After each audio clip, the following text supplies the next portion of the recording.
एठू ही मोर talent आसी। मो माँ बहुत भल एक्टिंग एवं ड्रामा एवं बहुत बढ़िया स्पीच वगैरह दियंती तो कहबी यदि तांकठू ही मोर ये टैलेंट आसी। छुआ बड़ू मोर अभिनय आउ चलचित्र लाइन जीवार बहुत ही इच्छा थिला किंतु मते चांस मिल नथिला किंतु एठी आसिला परे मु फैशन लाइन आइला परे मते सिलेक्शन कराला जोटी कि मते गोटे बहुत ही सुंदर फिल्म टी आगु को आसुची जोटा कि expected a year he release हबो। तो जोटार ना है गंड भैरव जोटा टोटाली आम जगन्नाथ प्रभु उपरे ये फिल्म टी बेस्ट। तो मु चाहिए आपण मैंने जदि मते सतरे भल पाउचंती आसंतु मते सपोर्ट करंतु एई छोट रोल ही मते यदि आपण सपोर्ट करिवे मु बहुत आगु जीवी।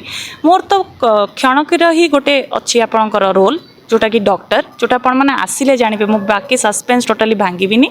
तो मु चाहिए आपण मैंने आसंतु मोर काम को देखंतु आउ सपोर्ट करंतु जदि निहायती भल लागिला आपण निहायती रिव्यूज देबे।